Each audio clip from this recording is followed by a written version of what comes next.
welcome back to the 10th floor. It's me, Matt.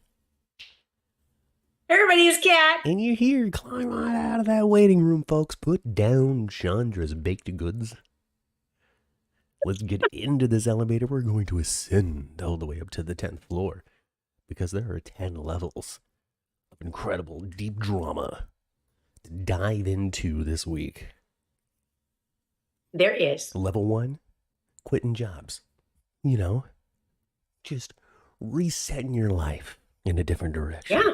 You know, level 2, Yeah. you know, we got a couple of pairs of half brothers and living together brothers that are splitting camps, which will eventually be, I can't believe he shot Dante.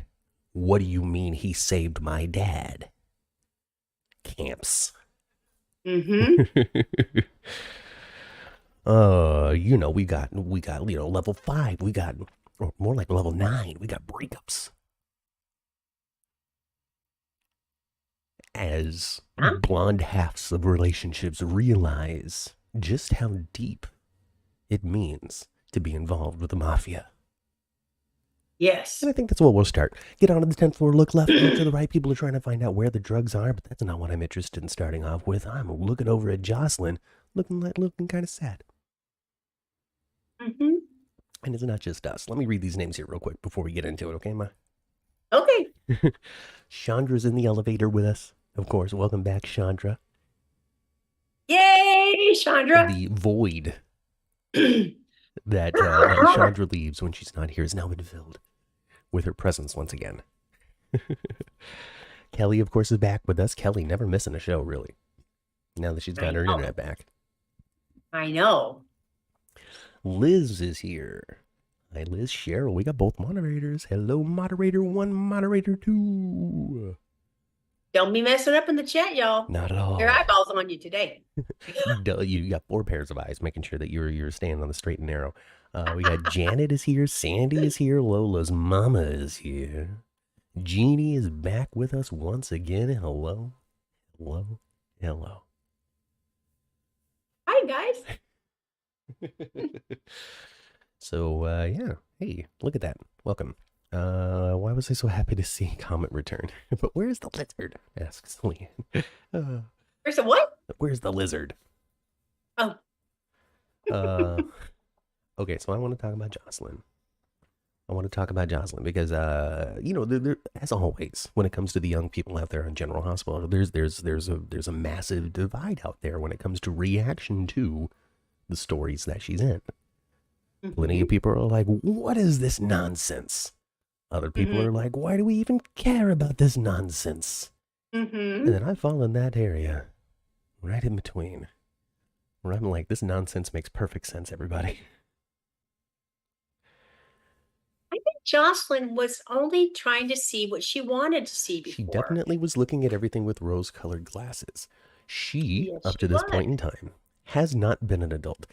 Not saying that she hasn't been an adult since she was 18. I'm not saying that she hasn't been an adult for the last 3 years. But when it comes to, like, dealing with adult life developments, she's new to them. So growing up in the environment of the mafia, mob, organized crime, whatever it is you want to call it, and seeing the regularness of this in her daily life. But she was so protective from it. She was shielded from it, but also she had an understanding that Jason whacked people.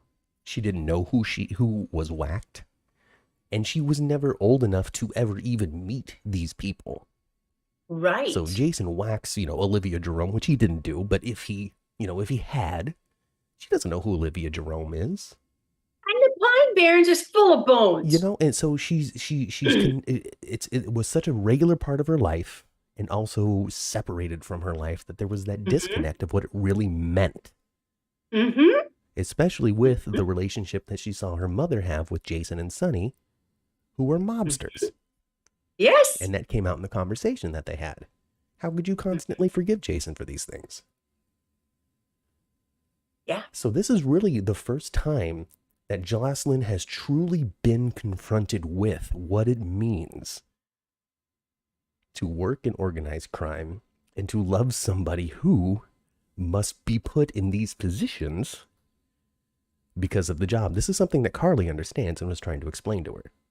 Carly was trying to explain it to her. Yes, she was, but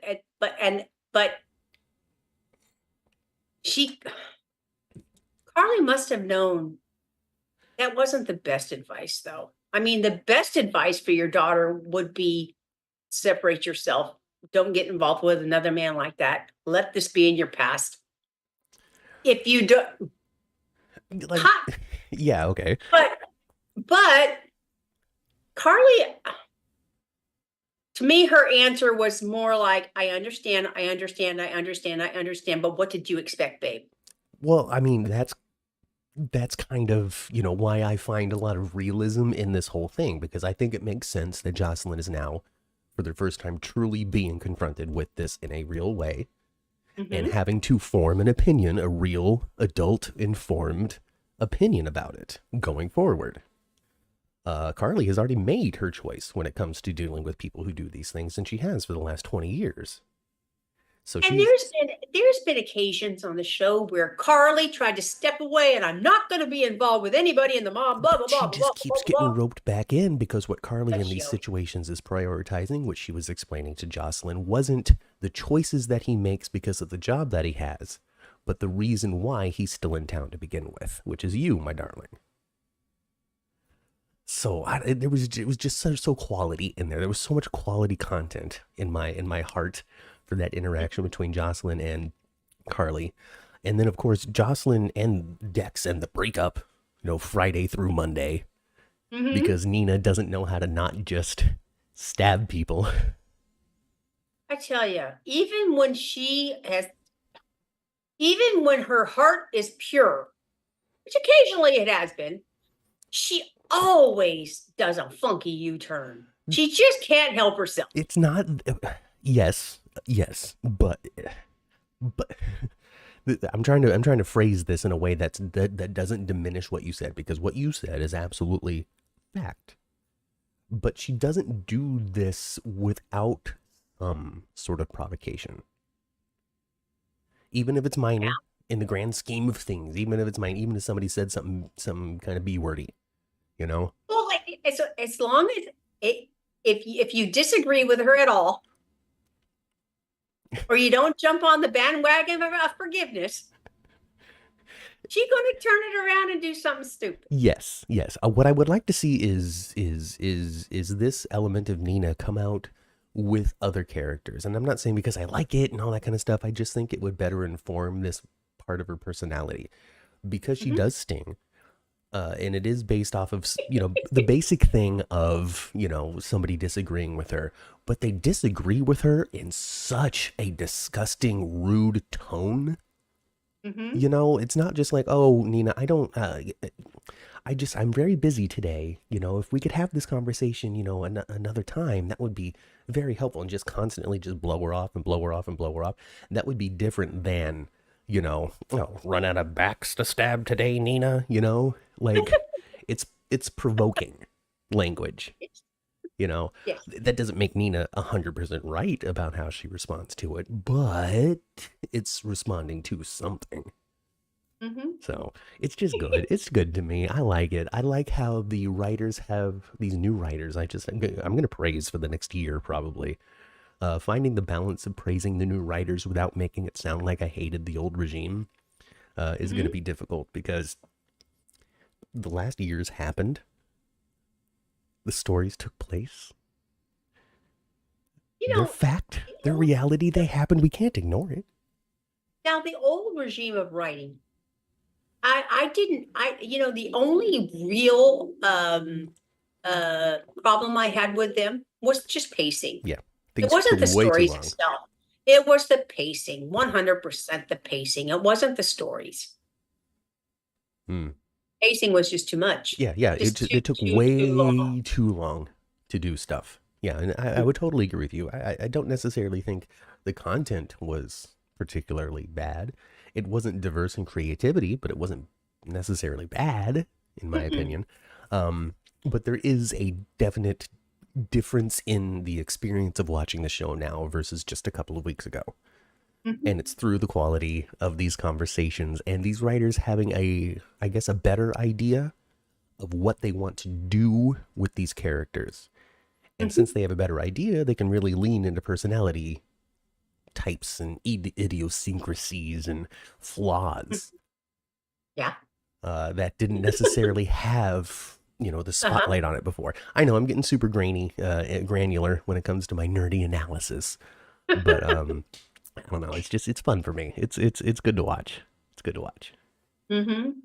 I think he taught. I think he taught Jocelyn a lesson. Don't hang out with the wolves.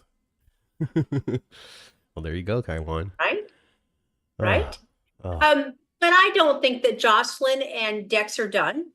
no, no, no, no. So my poll question is: are they done for now, or are they done? Oh, they're not done. No, I don't know. I don't know. I don't think so. I think that there is room for them to stay together. Mhm. I think that in order to do that, they should, just for audience satisfaction, have them bond more emotionally rather than as physically Yeah, because as they they don't have have been. no problem with the physical part, right? No, I mean, even while breaking up, he's carrying her into another room. Like I thought that was a little bit dirty. it was. I thought it was a little bit dirty. You Oh, know, let me just let me catch that one more Well, I mean, time. not even just one, it was two more times, really, because she went to go Uh-huh. track him down, and he was like, "Oh my God, what are you doing here?" Bang, bang, bang. Okay, you need to leave, Uh-huh. right? And then, Uh-huh. and then he comes back to Port Charles, and she's like, this is tough, this is tense," and he's like, "I still gotta go," and bang, bang, bang. Nina shows Uh-huh. up, and they break up. You know. Oh gosh. Leanne says that Joss just can't stay away from that steamy sex, Mm, and she will always find an evidently, excuse. maybe maybe she like her, as we might find out. Maybe she got a thing for a Quartermain. I don't know. Because Dex might be a I don't know. Quartermain. We'll see. We'll see. Is he going to be that neutral third party son of Jason's? Standing in between his angsty hormonal teenagers. Yeah, it'll be interesting what they make. Dex is going to be somebody. He is, of course, he is somebody now, but he's going to be a family member to somebody. We'll see. We'll Oh, see. definitely. Oh, definitely. It's not Jagger. As time goes by, it's probably more and more Jason. I don't know. Mhm. I don't know. I don't know. I don't know. So, done for now. Done, done. I mean, 100% of the people who participated in this week's poll say done for now. 100%. Not a single person clicked on done for good forever. So Done everybody, for now. everybody expects this to be a done for now situation. So we'll We'll see see how how that. long done for now is. We'll see if there's a relationship slips in there in between done for now and back together. Mm-hmm. Mm-hmm. Time will tell. Yeah, yeah, yeah. And then if Dex does wind up being Jason's, then we get that fun added element of Joss and Dex's relationship, where Dex is Michael's nephew or something, cousin. You know, because Michael's AJ's kid, and if Jason is Dex's dad, then that would make Michael and Dex first cousins. Yes. Yes. Oh, there's always a little smudge on Make those them first family tree cousins. leaves. Just like Brooklyn is Jason's first cousin. Right. Because Jason and Ned are of the same generational line. Because Alan and Tracy are brother and sister. Look at that. The Quartermain family tree might actually be the easiest one to track of the entire GH families. It might be. It might be. The It Corinthos might one, be. impossible. I loved Brooklyn's face when Jason walked into the police station with Diane. I loved it. Brooklyn was like, I'm seeing. So Jason turns himself in on Friday, right? He calls He did. Diane, turns himself in, all that kind of stuff, and he's like, "This is the only thing that I can do, right? In order to keep everybody safe, Michael. Like, there's only one option that I have. I can't just run." This is him just asking to get picked up again by Jagger, essentially. He gets swooped up by the PCPD. Who's going to immediately get him out of there? Not Diane. Jagger. Jagger's going to get him out of there because he's working for Jagger. Because he's working for Jagger, and Jason can't be in a position to have a bunch of questions. Where were you? Why are you? What is this? Because it might eventually blow back on John Jagger Cates. So basically, the only thing that Jason can do... anything, because Jason typically doesn't say anything. Right. I mean, he wouldn't say anything, but also at the same time, they got to get Jason out of that situation. Mm-hmm. Like, there's no choice. Jagger has to. So I think that was less, I'm turning myself in for this crime, and more, I'm making my location insanely obvious for Jagger to come get me in a neutral place that isn't the Quartermain boathouse. Right. So that's what I think. So Jagger's going to saunter into that interrogation room, sit down, and we're going to find everything out. I hope so. You know, he's going to be like, what are you doing, Jason? He's going to be like, I'm protecting Michael. I'm protecting Curly. I'm protecting whoever from these RICO charges. Yep. Yes, with all of that impassion that I just gave. I'm doing this. Because that is totally Jason. Oh man, he was stoic in that police in that Sure room is. too. He was so stoic in there. He's able to turn stone cold on. Oh, he could turn stone cold on like cold water. Doesn't even have to wait. It just comes out cold. Yeah. Cold water. That's so funny. Oh my gosh, that is so funny. Monday's preview, says Kelly. Monday's preview has Jagger saying to Jason, what are you doing here? So look at me, I'm right already. Mm-hmm. I am right already. Ned and Jason are first cousins. That's good. That's good to have that confirmation. Leon says that the Quartermains run in Jocelyn's blood. Well, I mean, Oscar was a Quartermain. Yeah, he was. Sure was. Cameron, not a Quartermain. Not a Quartermain. No. But I do want to. It's a note here. So let me cross out. Jex breaks up. Great. Now I've got here we go. Battle of the Brothers, Ma. Okay, this is interesting. This is something that I was looking forward to, but didn't quite expand my original thought to where it seems to be going on the show. So, I said a million years ago, way before Jason even came back when Charlotte was shot, and the difference that Danny and Jake had over that situation and the reaction to it, I said, oh boy, just wait for Jason to come back into town because we're going to have a split between these two kids. Yeah. And here we are. We have it. Yeah. Look at me being right. And it appears like it's going to be more than just these two kids. But it's not just those two kids. It is expanding into their brothers.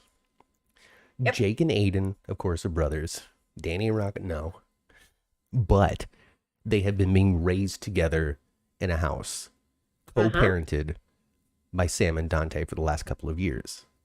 Mm-hmm. And we're talking years from them being 11 to 14, 12 to 15, which are very important development years.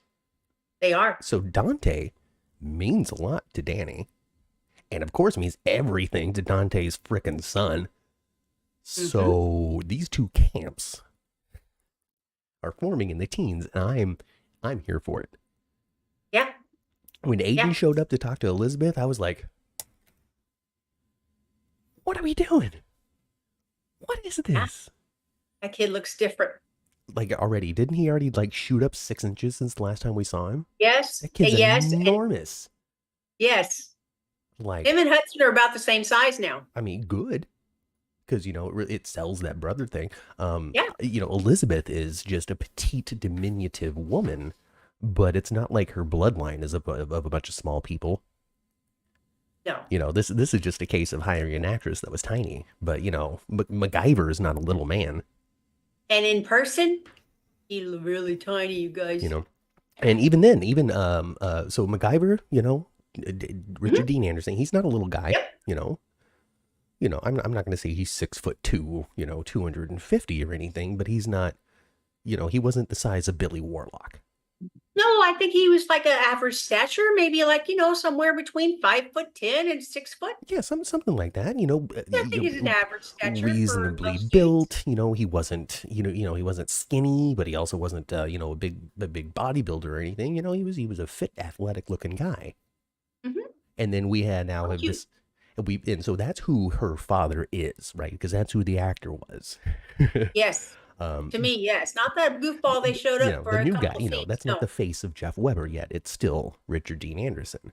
And Richard then we Dean. got to meet Carolyn Weber and see her for the very first time ever, as Yes. played by Denise Crosby, aka Tasha Yar, who also Yes, we isn't did. a small person. No.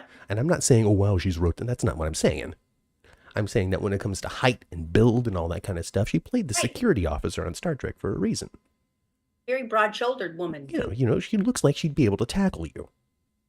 Yeah. So Elizabeth doesn't come from small people. So all of that just to support the fact that they've hired 2 actors that are getting tall.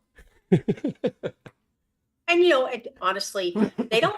They hired these young men when they were pre-puberty. Yeah, they hired them when they were, let's see. I mean, Hudson's been on. We watched Hudson grow.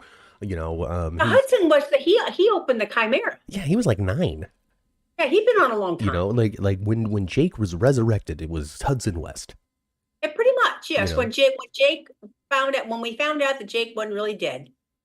They wheeled little blunts and Hudson out. You can kind of look at a kid's parents and think you kind of guesstimate on how large of a person they're going to be, but you don't know. No, you don't know. No. I would think that that's something a casting director actually takes a look at. Do you think that we knew that Barron Trump was going to be 7 foot tall? He damn near is 7 foot tall, Barron Trump. Then maybe his parents aren't his parents after all, and they just found that kid on the street. You can only hope so. Oh God. I didn't know that. I don't follow that family at all. But back to the fantasy world that we all love.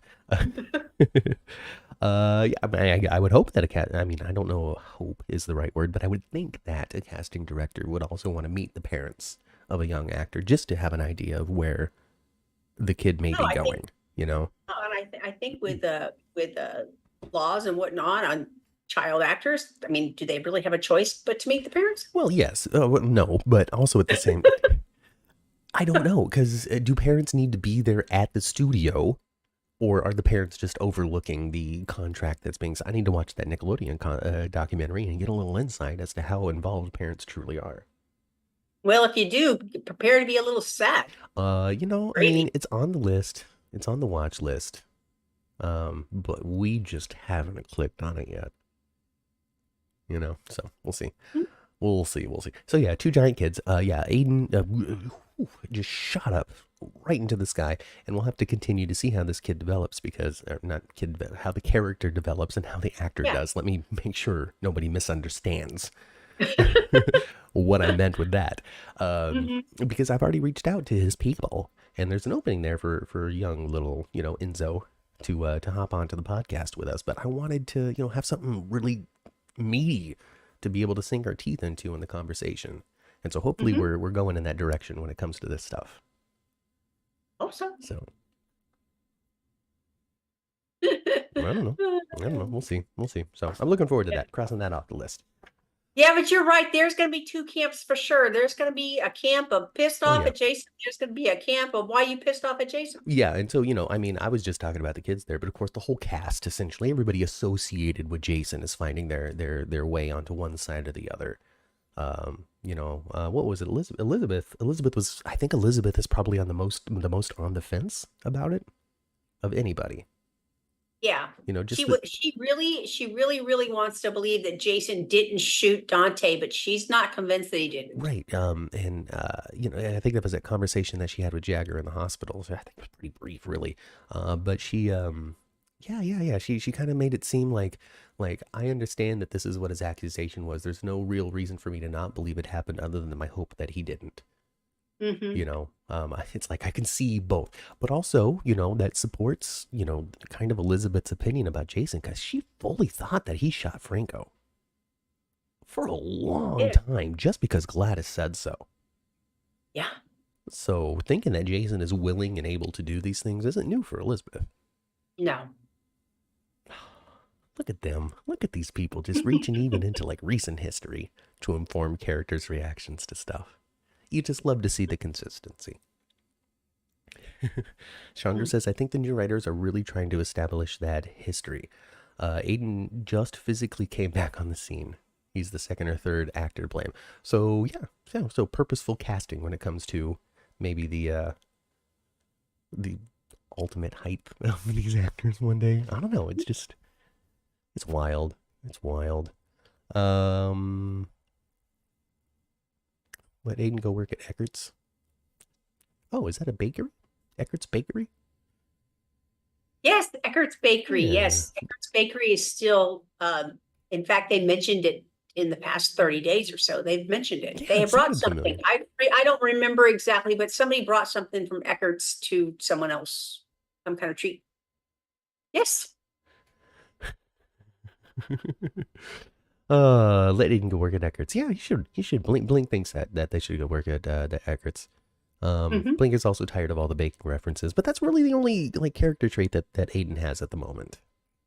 It's true. So. I think they should. I think if they're going to use him, I think they need to broaden him out a little bit. Yeah. I mean, you Yeah, know. and maybe what was his crush's name? Elias or something? I don't remember. Elias? Tobias. Yeah. So, maybe they'll have us see Tobias. Yeah, have him on a little awkward coffee date. Yeah. Something like that. Yeah, and then that's a good way too to inform the audience a little bit more about Aiden, because they're on this weird little awkward coffee date. They really don't know what to talk about, and so they just talk about, what do you like to do? I like to bake and play baseball and get straight A's. And I love Blaze's music. And I enjoy computer programming. And, open up a couple of avenues for Aiden potentially one day, not now. It doesn't have to be now. He doesn't need to become the star of the show. But open up some avenues for him to be interact with Spinelli because he likes computers. Something, Something like that. Something. I think he should be providing baked goods for Bobby's. Yeah. Maybe Carly can give him a little job. It's not like she doesn't have any sort of connection to him. I mean, she doesn't really, but then does also because he's Lucky's kid. He is Lucky's kid, so, yes. Yeah, she's blood related to that little boy. Mm-hmm. She give him a little job at Kelly's, being the pastry chef. Yes. Look at that. All kinds of different just possibilities. And then they can work baking into his character without always talking about baking. Because he can just come with out of the kitchen with, flour on. He can be more like Chanel and Sweet Bits. Yeah, exactly. On days where every once in a while she's like, man, I had to make 27 dozen cupcakes today. Woo, boy, am I tired. Let's talk about something else, though. Yeah. So maybe you're onto something, Blink. Maybe you're onto something. Oh, Blaze had an Eckert's box. There you go. Yeah. Oh, I'd like to see a scene, says Melissa. Hi, Melissa. I'd like to see a scene of Charlotte apologizing to Aiden over bullying him in the past because she was trying to fix him from being a mini-gay and having a hard life. I don't know. Was that what she was trying to do, or was she just being a B-word? Because I think she was just being a B-word. I think she was just being a little turd. Yeah, she was just being a little third-grade punk, honestly. She was just being a bully. Yeah. Because I would say that's too young. Maybe right now. It was actually first grade. Was it? It was actually first grade. Willow was a first grade teacher. Yes. Yeah. It was first grade for them, and I don't think that's too young to even really completely understand why you're bullying somebody, other than they're different. Other than look at you with your princess pencils, which is pretty much what it boiled down to. Yes. And yeah, I think that was just her being a punk. I think, I'm with you. I think it's a little too young to have that world understanding of well, let me punk you out of this behavior so your life is easier. Right. No, I think 6 years old, you're just making fun of someone's pencil. Yeah. I think it's pink. You're a boy. Melissa continues, trying to sell her point more. Let's see what else she has to say. Some detail we forgot, maybe. There was a scene of Charlotte saying she was doing it because he was different and she was trying to stop him from standing out. That's what I referred. So she was jealous of the attention he might be getting at the time. Yeah. I don't remember that scene. It's hard for me to comment on it without like hearing the exact words said, Hmm. and the emotional intent behind it and the context behind it all. I'm still on camp too young. I would say, yeah, it's probably a little more like you're getting more attention than me in class. They think you're And cooler. what I remember about that more than anything was just how hateful Nina was to Willow Mm-hmm. in front of Oh other yeah. parents. Oh You know, at yes. his Oh open yeah. house or something like that. And she was awful to her right there, in in Willow's environment. That wasn't Nina's environment. That was Willow's environment, and she really tried to mess with her. Yeah. Yeah. Yeah. That's back in Michelle Stafford days. Oh yeah. Yeah. Yeah. Yeah. Nina. So I mean that little bullying of Aiden and stuff wasn't about Aiden and Charlotte. It was about Nina and Willow. It It was was. introducing Willow to the campus. It was giving her a conflict with Nina. Hmm. Um, it was informing the character, It showing you was. what her temperament was, what she would be willing to take, how much abuse she would absorb from Nina before she finally just effing quits teaching. Because good God, has this woman not made it worth it? Wow, she's hated Nina since day one. She really has. She, and she did accept Nina there for a little while, and Hmm. but they're not really showing us how Willow exactly feels about Nina right now, Yeah, other than avoiding her. yeah. But they haven't had any confrontations, and it's really kind of surprising that Nina hasn't been at Willow's door. You know, I guess she's too busy trying to save her relationship with Sunny, but I'm with I guess, Valentine huh? on that, okay? Because Valentine's like, is this thing even worth saving? This person that I want to marry again. Look at you, you're so beautiful. Listen, me and Anna didn't work out, okay? And I still have a little heart for one Miss I Nina. still like you. You're looking kind of good to You're me. looking really good. and and and Valentine is leaning back into his conniving, Yes, Mama. more into his conniving, We are on the Nina Teen train. The Valenina. Valina. I don't know what their smash name is, but we are back on that train. We are headed to the next stop and station for these two as they are going to return to that delightful pairing that they were when we first started our podcast. yeah, he's leaning into being a Cassadine. We started our podcast when Nina still thought Sasha was her real daughter.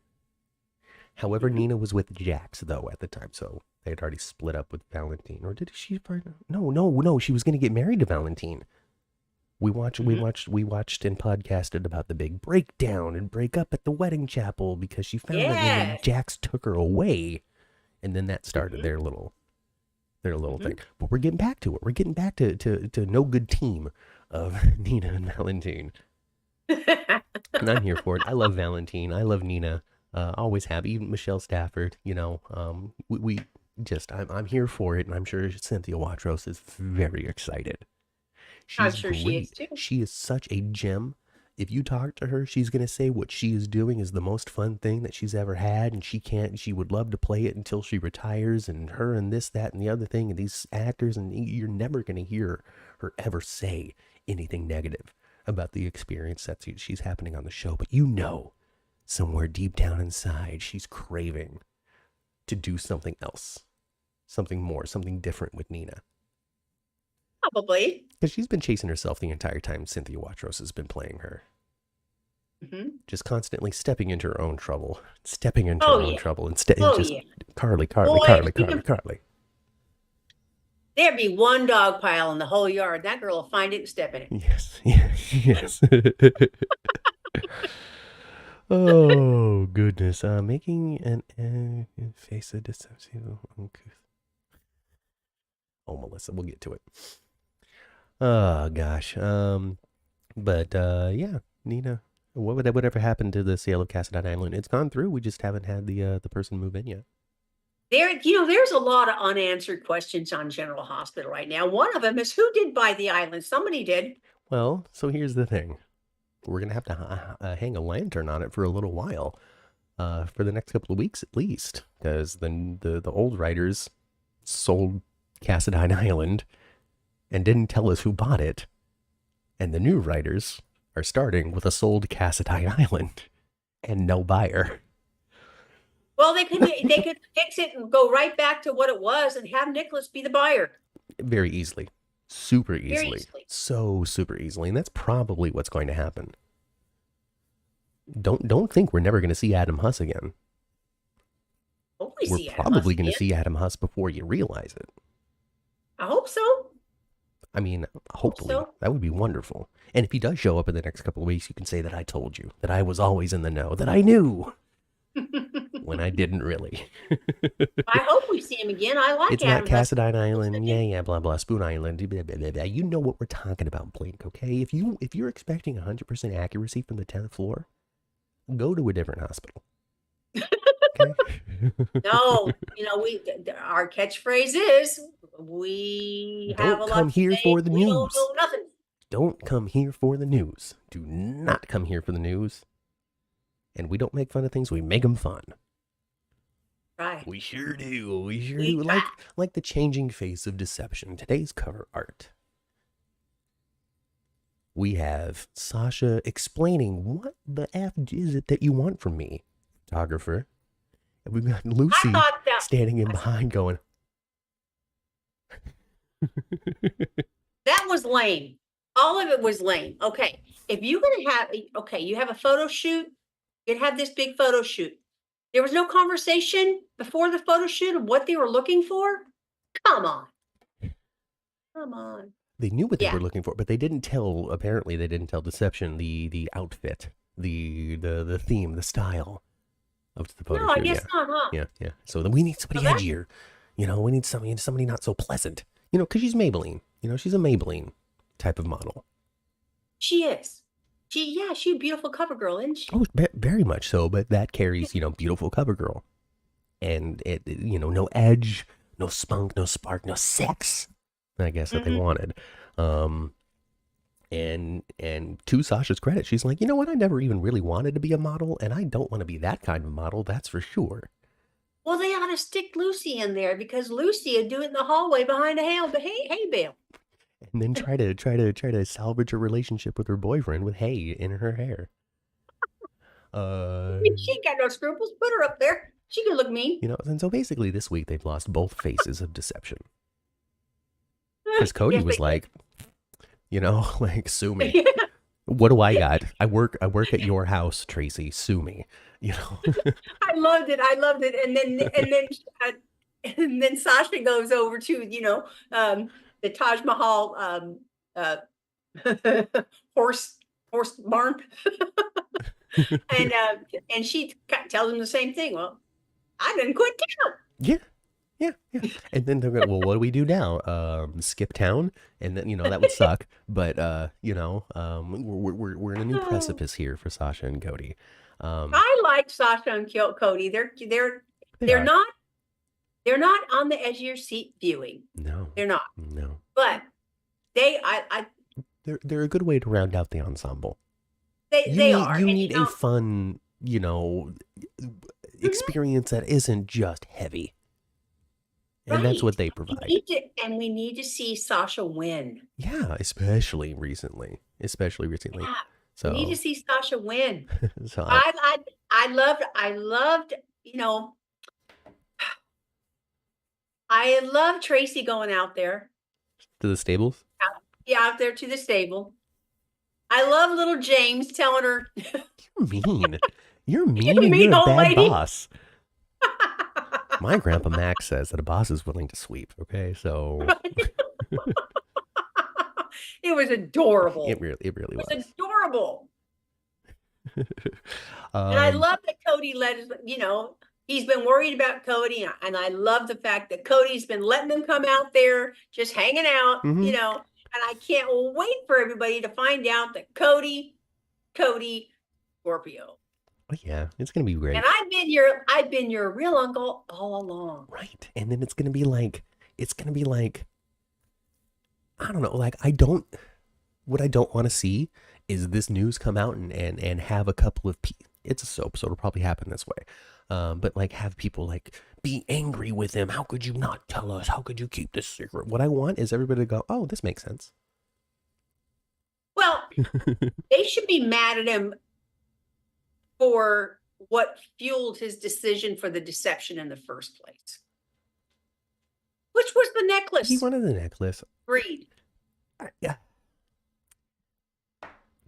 That for maybe I'm just a weird person, but that for me feels like a legitimate reason to have not said this thing.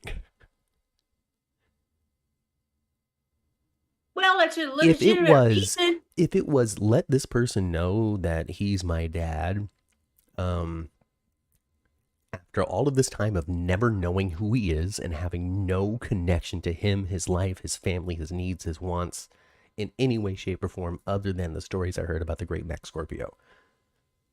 Versus I grew up in a gardening shack and take money jumping out of planes. All I have to do is just stay a Taub, and I can have this freaking necklace. That, for me, honestly, is understandable. And the necklace is still somewhere. Hmm? The necklace is still somewhere. Yeah, doesn't Robert have it in his desk? I think Robert has it. He has it hidden away. Yeah, because it was unless Victor got his hands on it again somehow. Oh, he got it out of Holly's pocket, right? Yeah, because Holly, yeah, burning attorney. Yeah, you're supposed to still have the necklace. Of course, Cody really thinks the necklace was lost. Yeah. So, now, okay, so all of that, no connection, no idea, all that kind of stuff. Oh, all I got to do is just stay a Taub. I'll get, $2.58 million. Like, I really, honestly, I could see the logic in that and not be immediately pissed beyond all recognition. However, if Cody finds out that the necklace is still around and then reinforces his lie at this point, knowing who we are, having a relationship with us, having this time in which the necklace hasn't been hasn't been a presence, then I would be pretty upset. So we'll see. What do you think of Cody and Olivia? Do you think that they were testing anything here? I thought they tested them some time ago. Yeah. I did. And I was thinking, because at the time when Cody first came onto the screen, she really wasn't getting along with Ned at the time. Mm-hmm. So I thought that, maybe he was gonna like something about her besides her cannoli. But it didn't really turn out that way. So I don't know. I don't want that, actually. At this point, it's like they were too late. I think it's too late. I think that best opportunity of time is past for that. Mm-hmm. I was kind of on board for it because I tell you, Lisa LaCicero, she knows how to do some steamy love scene stuff. The stuff that, she had that May, December already with Johnny. Yes. Yeah. She had that May, December with Johnny already, and it was good. Yeah, it was. Yeah, it was good. I love how the television is on when we podcast, and when it gets dark, when the clouds go over the sun, over where you live, you can see just like this flashing on your face as if it's like 1983. The TV's still on. It's 2 a.m. Well, there is a TV on, right? Yeah, I can just see it flashing. It's got the sound all the way down, but yeah, I guess it does. I like Cody. I like Sasha. At this point, I am a little like. So Cody can't go anywhere until John J. York comes back, right? So he's pretty secure, unless he leaves and then comes back when John is ready. My only concern about Cody and Sasha both leaving Deception right now and there not being a clear path for those characters going forward is this opens up an opportunity for them to decide they're going to move out of town. It's true. That's true. And I'm really expecting for the cast to be whittled down a little bit. Me too. Because they're going to bring in other people. Even then, I mean, it might even be like the size of the cast. I don't know if who has decided, that the cast is this large. I understand. Listen, I know that I sell like crazy. The producers are in charge and they make the decisions, and that is true. But that's also informed by the writing. So I don't know if it was Frank who's like, we need a massive cast. If it's the network that says we need a massive cast, or if it was the writers who relied on having a massive cast so they didn't have to be too detailed with any one person because there was a lot that they could cover. So I don't know. I don't know if we're going to whittle it down and not have replacements. I don't know if we'll swap people out from then, that, and the other thing. From my understanding, my rudimentary, basic, terribly uninformed understanding of what Chris and Dan had in mind for the whole Jason return included a lot of characters returning to the canvas that are not going to be returning to the canvas in the story that we are actually watching. So I don't know if is there interest. I don't know. Because I'm not there to have the meetings. I'm interested to see what happens. Jason's definitely back. I don't know who else could be returning. Who's on your mind, Ma? Who do you think might be coming back? Morgan. Yeah. Kiki. Yeah. No, they'd have to recast Kiki. What's her name? Whoever played Kiki, I can't remember her name. Aaron something. Yeah. Haley Aaron Haley. Something like that. No, she's on Young and the Restless. She's on Young and the Restless and killing it. Mm-hmm. People are really, or I don't want to say people because I can't speak for the whole world, but reviews are good over her contributions, playing some sort of just wackadoodle, insane, like really bad person. We saw her at the Emmys. Yeah. What a ball of energy that girl is. Just a gorgeous ball of energy. Gorgeous ball of energy. And she had these big old black, like combat boot things on and a mini skirt. She looked fabulous. And just so, I mean, she's just bing, bing, bing, bing, bing, bing. She was, you know. Are you talking? You talking about Allie Mills? No, I'm talking about okay. Kiki. Okay. Her styling was a little bit like Allie Mills that night. Okay. Yeah. Wow. Who else has showed up in the chat that I didn't read? Hey, shout out if I didn't say your name yet. Let me get to it. Where the hell is that? Where's Jagger? Where is he? I don't know. He's busy over in somewhere doing his thing. Are you mad at us? I don't know why he'd be mad at us. So a couple of weeks ago, Angela wanted to know why Jagarius hated her. You know, which he doesn't. She was just playing. Of course not. Come on back, Jagarius. Oh, Leanne is here, Mama. Blink is here. We saw Kaiwan earlier. Goodbye, Anna. Yeah, Anna fell off the wall again. She needs new tape desperately. Bad. She needs new tape bad. That's it. That's it that I'm reading names for. Say hi. Oh, Stephanie's here. Hey, Stephanie. See? Look at that. Without Brando, we need Cody, says Melissa. Okay. I'm with it. So much time is being put on the Spencers and the Quartermains and the Corinthos size, and then also a little bit deception here at the end of this week. I feel like a couple of people are getting lost in the shuffle a little bit, just a little bit right now. And that Lucy needs to shut up, doesn't she? Man, oh man, that girl's too much. She's driving people away big time. She's driving people away big time. Yeah. Is this the reason why Deception failed the first time? If Deception's going to fail, it's because Lucy does not know how to shut up. No, she and she has to realize, well, she doesn't own that. She doesn't own that whole company. She's, she doesn't. I invented the company, so it's still mine. Well, yeah, you invented it, and now you're effing it up. So there you go. Chase really wanted to punch Jason. I wonder. I think they will get a new face of Deception, though. I don't think it's going to be Blaze. No. So a moment ago, I think Melissa had said it would be interesting to have a in-closet lesbian be the face of a company called Deception. Right? But maybe that could be your big People magazine coming out thing. You know how anytime. I mean, not so much anymore. But in the the 2000s to the 2010s, which kids, folks, children, young people who are watching this show, there aren't many of you.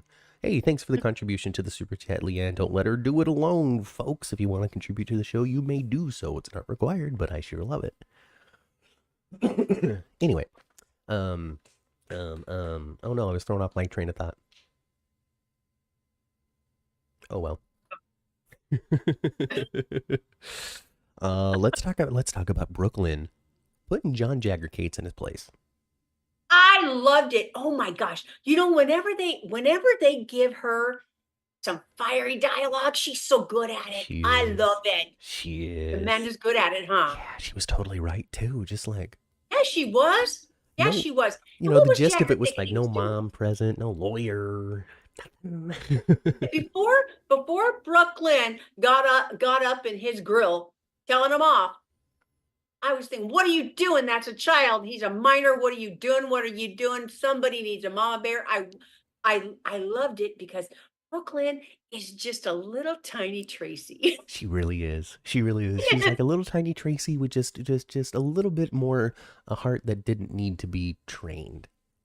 Right. You know. She's not going to withhold anybody's heart medication, No, no, no, no. but But she'll give it to you. Oh my but goodness she can tap gracious. into her granny hard, can't she? Melissa, thank you so much for your contribution. Kelly, thank you for your contribution. This is like one of those drive-through pay it forward things. I love that. Ah, you warm our little broken hearts. Our little tiny little non-existent hearts that just don't exist. I tell you, Matthew's got the heart as big as his aura. He really does. It's just the littlest, most unimportant aspect of who I am is my little tiny beating heart. Oh, anyway, I thought, and I was hoping that I love it. I love it. I love assertive women on soap operas. I love it, especially when they're right. Oh yes, and like I said, that whole thing was just basically like, come on, cop. What are you doing? Right? Oh, and then let him have it too. You judged jury, didn't you? Mm-hmm. Mm-hmm. Mm-hmm. I gotta go back and watch that scene again. It was too good. It was good. It was good. And he left with his tail between his legs like, yeah, I'm an ass. Yeah. Now, so we fast forward, right? And Dex is sitting across from Anna being like, here's how here's how I've lied, here's how I've cheated, here's how I've stole, here's how I've almost killed somebody. This is what Sonny's been up to. Let me just completely turn my back on that entire mob organization. Explain this whole laundry list of stuff that Sonny's been up to that you had no idea about. Anna turns that around and goes, okay, well, nothing can come from this. Thank you for the information. Don't ever tell anybody that you told me or you will die. And what was so like, this is what I didn't like about it. I mean, the parts that she told him why he should just walk away and be quiet were correct. However, she didn't. Did she not want to know anything about the Pikeman stuff? No. I mean, I guess she didn't know the depth of Sonny's involvement. Like, she knew pikemen, she knew guns, she knew, filed off serial numbers. But when it came to, like, the footage that Dex took at the dock of the, moving of the guns and Sonny's deep involvement. She didn't even ask about it. Well. She needed to have She reprimanded him on the stuff that, this will get you killed, blah, blah, blah. But you would think that she would have wanted, even if she was just putting it in her back pocket, you would think that she would want some intel on that. Well, we'll get there. Oh my God, thank you so much, Liz and then Chandra, contributing to the super chat today. I'm just, I don't know what to do. I'm gonna have a new microphone before you know it, folks. And then I'll stop being made fun of for what this looks like. I can't wait. I saw somebody tweet out there, why would you spend money on an arm to stick that thing in it? I saw you. Because I kept on knocking it down with my hands when it was in front of me, okay? That is the reason why this thing is now hanging in front of my face. It's because I'm too expressive. Yeah, I kind of do this quite a bit. Mm-hmm. But I don't do this. I gotta do this. Everybody's got to be entertained by the fireworks of my spirit fingers. Thank you, everybody, once again for your contributions today. I'm just humbled and blown away. We'll call it an Easter gift, and thank you.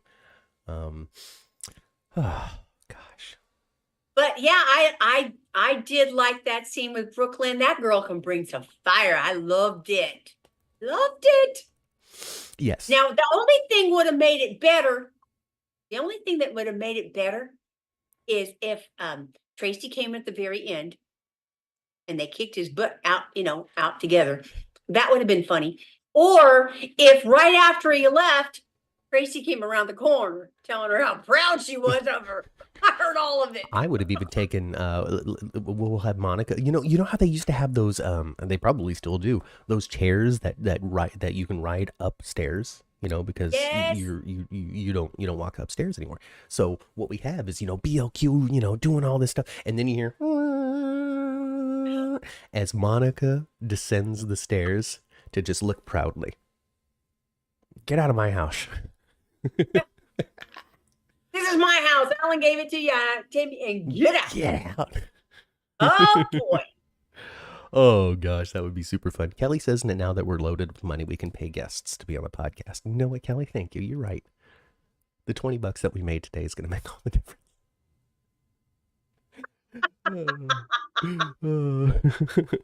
Nah, we'll see. It's really easy to ignore the 10th floor. What happens is whenever we show up somewhere, like the likelihood of somebody remembering us shoots way higher into the air.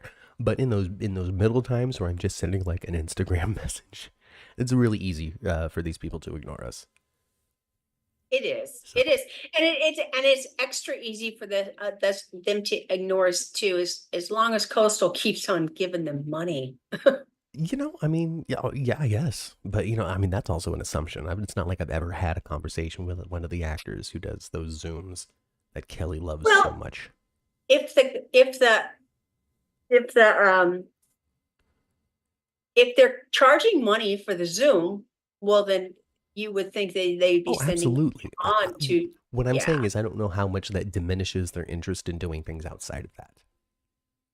Because it's not like they sign exclusive contracts, and there is nothing inside me that doesn't say that company is tied directly into GHPR, where they're just like, okay, here are the two people that we have available. Make a Zoom for these guys. Make a Zoom for these guys. Make a Zoom. It seems like a partnership. It does. That might even be why maybe it's possible why we're not having a GH convention. It seems this year. It appears we're not having one. That's true. With the success of these Zoom events, maybe it's just the lower cost way of still having these Q&As and these fun interactions and ways to see your stars talk about the show that they're on. That isn't renting a whole convention center or maybe they're just putting all their eggs into Graceland now. Maybe. Ooh, maybe. It's just maybe. Oof. I gotta write a series of novels, save my money, and then go to Graceland. Because I sure can't afford it right now, that's for sure. Well, I certainly do want to go to that someday. I really do. Be super. I'm kind of glad they're not doing the June one here in LA. Mm-hmm. Because I can't afford to go this time. So I'm kind of glad they're not doing it. Well, I mean, it just doesn't seem like it because the information would have already been out, a month ago about it. Yeah, because that date would be arriving. Coming pretty soon. Like people would have to be booked and schedules cleared and all that kind of stuff. Yes. So, yeah, whatever. It was a good time. We needed 23 on Matt because he's clearly part Italian with all the hand talk. I am not part Italian. 0 Italian, you guys. 0%. 0%. You know what I am mostly? Oh, see, I haven't done the 23andMe, so I don't know exactly what my particular mix of things is. But my parents' particular mix of things is heavily British. Your dad and I both were 65%. Yeah. So I can only assume that I am also majorly in majority as well, unless there was some sort of, swap and swivel of the DNA that contributed to me that activated more recessive traits and genes from places outside of Britain. I don't think that's the case, though. I think that I take after the Lawlesses a lot. I don't know, whatever, who cares? We don't need to talk about that right now. Testing Maria Santos and Sonny? Well, blink. Her name isn't Maria Santos. Okay. Her name is Natalia. I thought they were really, really Hey, David. testing the Sunny and Natalia. Oh, definitely. 100%. And I think it cracks me up though that Sunny would get Parent of the Year for anything. But he seems to be I don't know. I thought the dialogue was good, but at the same time, I mean, she's gonna have an epiphany now that Sunny set her straight. Well, you know, that's the Maurice Bernard of it all. Yeah, but I thought it was good, and I think they were really testing it. But I don't want to see Sunny Natalia. I don't. I want to see Sunny Ava. I want them to be co-badasses together. You know, he's always protected every woman that he's ever been with from really knowing the business. You know, there's things that you don't ask about. There's Right. things that I say in front of you, blah, blah, blah. He's always protect. For him to be arm in arm with his woman to be gangsters together. Oh, I love it. Yes. When have we seen it? And nobody could bring it like Maura West. I know. She's just so good at everything that she does. She go toe to toe with all of them. Kelly tells me to not be mean. All right. I'm sorry. Blink. I was just giving it back to you because you're like, oh, it's not Cass and I, you know, it's just, you know, tit for tat, right? We're all friends here. I'm so sorry. Come back. But I like this. I do. Yeah. I'm all on board for the Sunny Ava pairing. That's what I want to see. I think that the reason why we had the Maurice Bernard and Ava LaRue scene is because the Maurice Bernard and Ava LaRue, we have them both on the show. Might as well. We got time to fill. Let's have them have a scene together. It's not like their kids aren't dating. It's not like they're both not daytime legends. And let's just see, even without it being, well, let's Kim test these two people for the future, but just more, let's see what these two daytime stars who really haven't worked together before can do in a scene together. But they have worked together before. He was Nico on All My Children. She was Maria Santos. No, they didn't. They weren't scene partners, but they know each other. But that doesn't mean anything, especially with who Maurice Bernard was at the time. So, and it was also 30 years ago. It was. So, it was. You know who I'm sad to see though that isn't there? Or another one of our All My Children champions. Marty is gone. He's just on a break. So what's his name? Michael E. Knight. Yeah. That random dude. He's on a break. Like he's a recurring person. He doesn't have any dates right now scheduled. Marty is not a part of the story.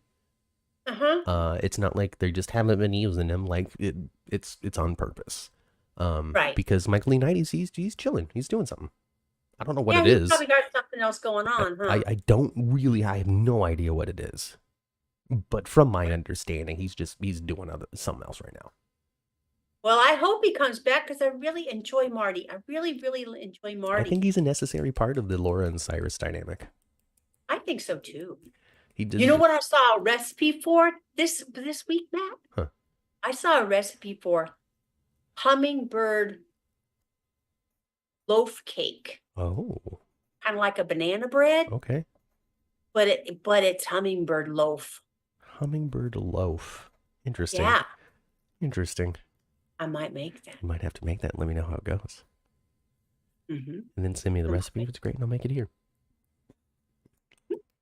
Yeah. You should, Matt. It isn't hard at all. Oh, I'm sure it isn't. It's just, a little pineapple. Let's see. Blink says, okay, then let's talk about Maxie's sweater. Maxie's a beautiful, wonderful young woman. She's a wonderful mother. She is a loving partner. She is delightfully sassy. Kristen Storms brings a wonderful mixture of heart, sass, and determination into Maxie Jones. I like her. I like her and her work dynamic. She's so good in it. And yeah, I hope we never see that sweater again. It's horrid. I hope they send it. I hope they send that damn sweater to Michael Keaton. Let him keep it. Michael Keaton? Yeah, Like, because it's Beetlejuice. That's who oh, that got belongs it. to. Okay. I'm like, Batman? Maxie dressing down Lucy was so much fun to watch, says Melissa. Yeah, It was. Maxie's wonderful and great. I don't care about her sweater. Like I it's a fun joke. Blink, I love the bit.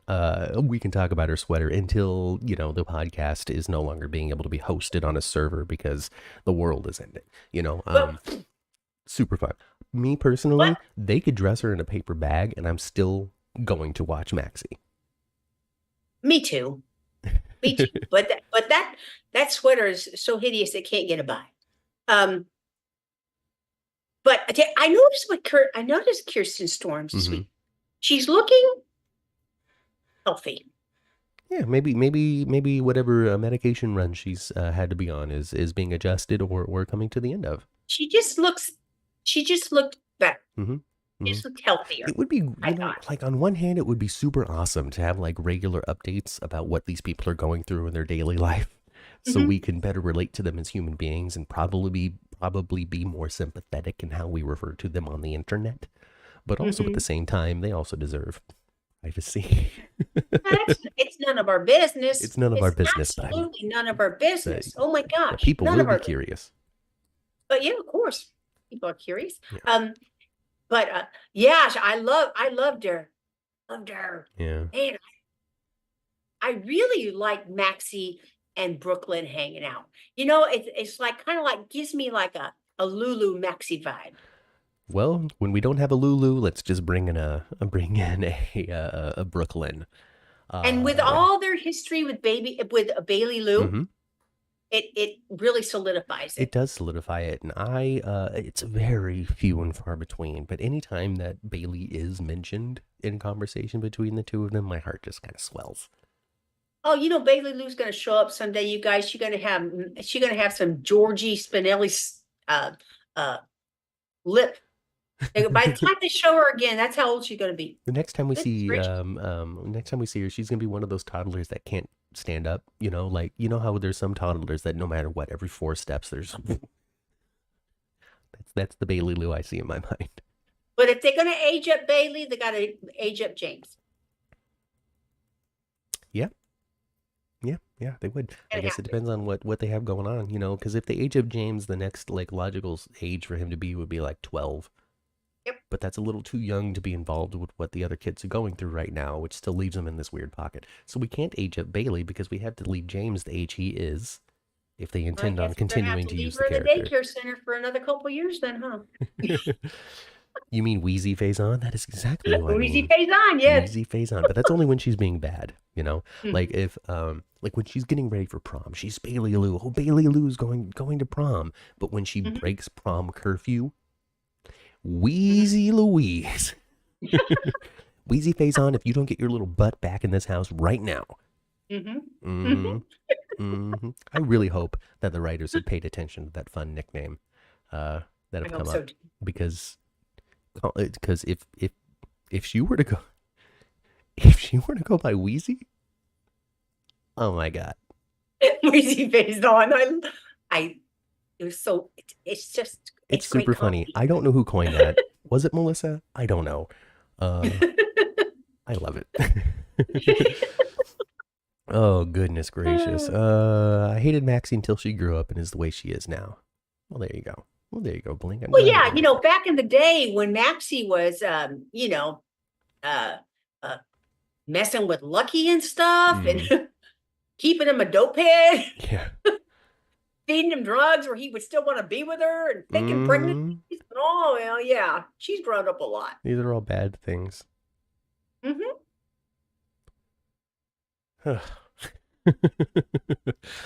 in a way, it seems like losing Georgie kind of grew up Spinelli and Maxie. It grew Maxie up. Yeah. I'm with it. Let's see. Liz might get fired, but Spinelli keeps on staying in front of the thing. But Elizabeth is going to figure it out, though. Even if the hospital doesn't catch on, Elizabeth is. Sure. That's all we really have to say about that. But I think she's also going to be, well, I was going to say she's also going to be okay with it, but no, I don't think that because she's not going to be okay for who they were doing it for. Hmm. I don't think she's going to be Camp Jason. I I don't think this is going to be Camp Jason. No, it's gonna be tough. It's gonna be tough. It's because, um, the victim Dante isn't tied into Elizabeth. So there's again they showed it this week. There's no real strong reason for her to believe one thing over the other. For now, and so I don't know because it'll eventually get proven. I would think that Jason didn't pull the trigger. And I think from Liz's point of view, that would be what she needs to be like, all right, he didn't do it. How hard she would fight for him is different. Maybe the reason why they will actually know is because Dante will wake up and tell them that he did not shoot him. Yeah. Yeah. That wasn't him. That's probably why he's still out. And I'm actually kind of surprised that they have written Sonny really misjudging Jason. I thought Sonny would stay more like Carly, like just nope, that's not Jason. We talked about a little bit last week where there's been years now Bless you. of Jason making decisions that Sonny finds to be betraying, marrying Carly, not looking for him hard enough after he fell, and not contacting him for the years that he's been gone. So there've been a number of things that Sonny has experienced with Jason that might lead him to this. Sonny is also, a criminal mob boss who has to stay paranoid to be alive. So I think all of that kind of informs it, even if it's illogical, even if it hasn't been earned. I think that it has enough in it for me to be able to just go along for the ride without questioning it too much. They also haven't talked to each other. Oh, not yet. And so that, I think, will have a heavy influence on Sonny as well, which Jason has to say. I think we will see that in the next couple of weeks. I think we're going to see a lot of Jason interacting with different people in the next couple of weeks. I do think. Leanne with another contribution. Thank you very much, Leanne. And with this contribution comes a question. Will we ever revisit Donna was born with spina bifida? No, because they did surgery and they cured it. Yeah. No, I don't think, I think, we're not going to see anything like that. No. I thought the spina bifida thing was lame to begin with. The reason for Donna is a mystery. Like, she's wonderful, the cute little actress with the dimples, and just they did a great job when it comes to picking somebody to play Donna. When it comes to the character of Donna herself, she kind of wasn't necessary. No. It was a late pregnancy for Carly. It was a quick story. It gave what Donna being born with Morgan being gone gave Carly and Sonny a full-blooded kid together. Yes. Really, that's the only contribution that child has made to the greater tapestry of General Hospital. Again, don't take that as, I hate her, she's bad, she should get gone, put her in the kid's closet, and let's never see her. That's not what I'm saying. But when it came to just the creative inspiration for it was basically, what if we gave him a kid? Well, Carly's pregnant. Laura Wright, we're a hospital show. I know Laura Wright never wants Carly to have another child. She's like, Carly doesn't need to have any more babies. Maurice Bernard is on the same train too. He's like, I think Sonny's got enough kids. Yeah. So, and if they're going to have any more kids, it's going to be some long lost kid they gave away and forgot about. Yeah. It's not going to be because they're going to put that belly back on Laura Wright. Oh no. And even then, like, there is still the reality of realism in which Laura Wright's 50. Like, yeah. Is it impossible? No. Is it highly unlikely? Yes. Yes. Highly unlikely.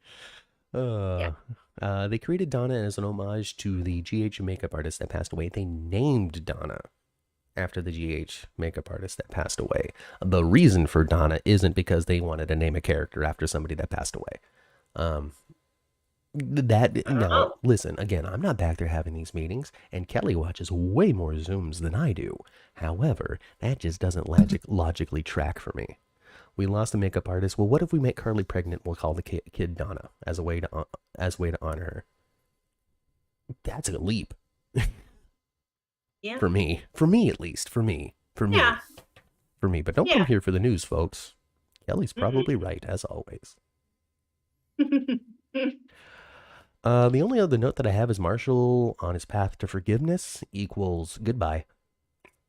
Oh, I think so. I think Marshall's going to be leaving. I really do. Yeah, he's gonna go. I don't know. I don't see. Here's my big hiccup with that though. Is log unless they introduce something that makes perfect sense, which they could do. We just haven't been introduced to it yet. Why would Marshall figure out that he had been lied to his whole life and then go, well, cool, I'm gonna leave my family again? No, I think this is the reason why Marshall's going to be leaving. I I think this is how they're going to write that he can leave. Yeah. I think he's going to go on a advocacy tour, Oh, helping other people who were in his helping other situation. people that have been in his situation. He and Stella can go do a tour of that together. Yes. Yeah, I that makes think sense. that if they're going to have Marshall leave, I think that is a logical way to have him leave. Yeah, I like that. I like that. They should do that. Tell them to do that. Well, I think that's what they're going to do. Then it makes perfect sense because he has come to some conclusions. Mm-hmm. And he's been given some conclusions and has been given some sight into exactly what has happened to him. When there's so many other people out there that may be exactly like him that don't have any conclusions yet. Right. I think that's great. And here I'm going to dust off this old gem, Ma. Frank Valentini, I know you're listening. All right. Let's go ahead and just start integrating that into the future plans of the story here. That's what makes sense for me for Marshall to go away. But he needs to see Curtis stand up and take a step first. Yeah. Which we're getting to. He can already move his legs and stuff. He's just not standing on his own yet. I like Marshall as a character. I love Robert Gossett performing Marshall. I enjoy his voice, how he forms his words. I enjoy his choices that he makes. I even like his dumb hat. But if Marshall is on his way out, I will not be completely gutted. I will survive. I will be fine. I don't think that him not being on the show anymore would take some necessary component away from the Ashfords or from Curtis or from the overall soap. And I think that they ought to send, I think you're right. I think they ought to send Aunt Stella with him. Mm-hmm. And I think they should circle back and come back to town every once in a while. But it's the pair of them. It's the pair of them all the time. And they are now as we find out that they are just falling in love on the road. On the road. When they're out on the road, we're not going to see it, but when they're out on the road, they're going to be together as a couple. Yeah. And they'll come back to town with, we got something to tell you.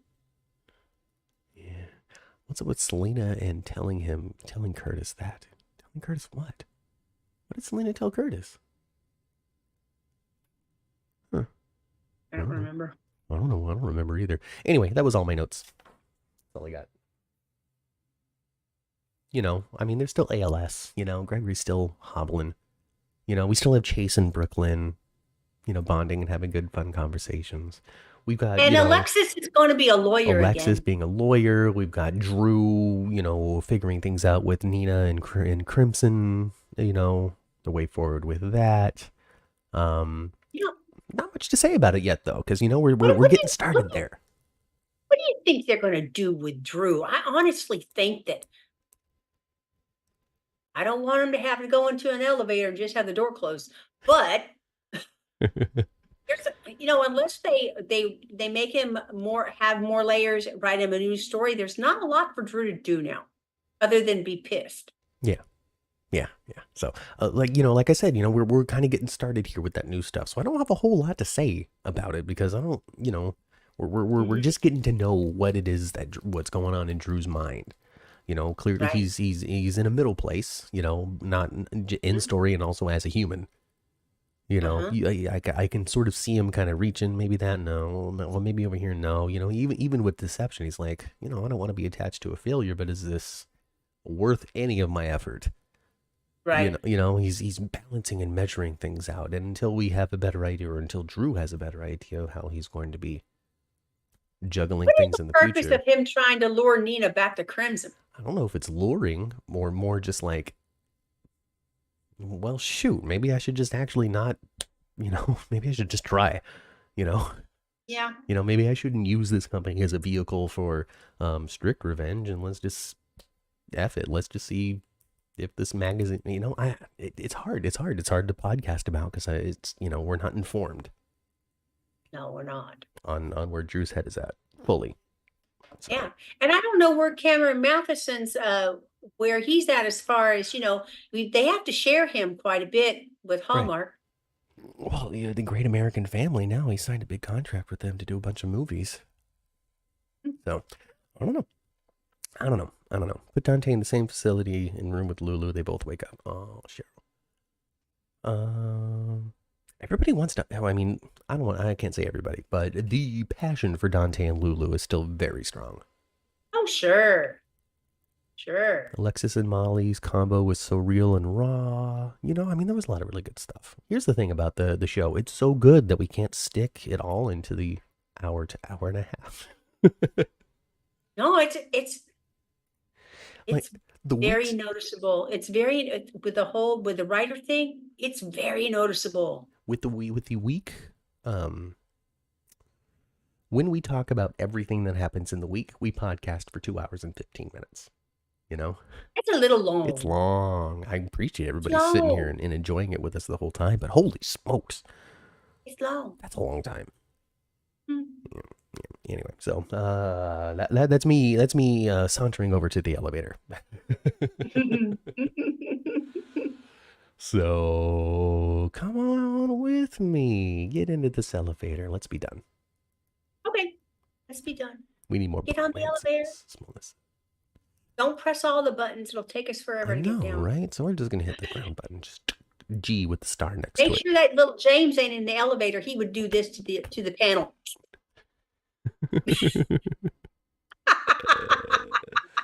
The actors are commenting that they like the new writing, says Blink.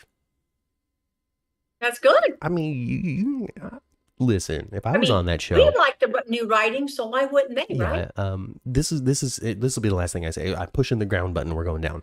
You can feel the elevator vibrate as I say this. The first time we went to go and see Stephen Bradford live, they talked about the toxic balls and the toxic spheres and that sort of stuff.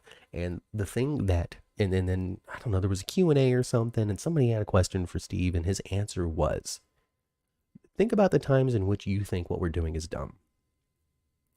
We think it's dumb too. So, keeping that tidbit in mind, getting the scripts before versus getting the scripts now and seeing what your character has to say and what they're up to must be super exciting. Yeah, I bet they cannot wait to they don't get the script. They don't get the entire script though. I think they just get their pages, right? Well, yeah, but I mean, I'm just talking about the words on the page for them. Like BLQ confronts Jagger, and so Amanda Setton's reading this going, oh my God, yes. Yes. So that's what I mean. Heather surgery. See, look at that. A whole long list of things that we didn't even approach upon because there was so much to talk about when it comes to the other developments on the show. So congratulations, GH, for being great. I don't know. We're gonna have to start doing like 2 GH podcasts. We won't. No, I don't think so. It's a lot of GH. But you know what we are gonna do, you guys? When it comes on, we're gonna do a podcast on the gates. Oh, we absolutely are. We're gonna gates it up. You know when that starts? Nope. Have they said? I have no idea if they said, but I haven't been paying attention to it. Oh, look, the elevator doors have opened. All right, everybody. Get on the elevator, going back down to the first floor. Okay, get into the parking garage. You're safe this week.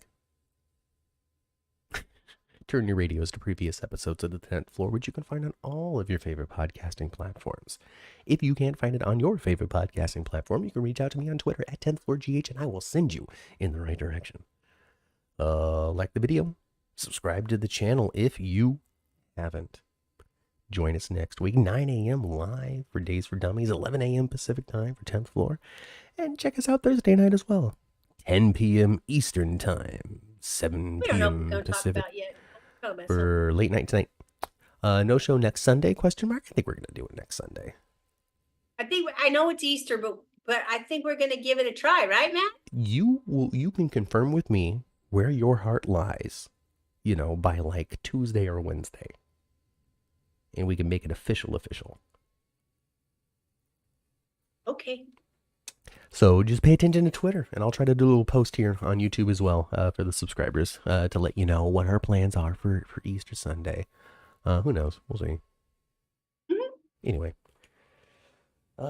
like, subscribe. Thank you for the contributions to the super chat. If you want to leave a super thanks on the replay, everybody, you're welcome to do that.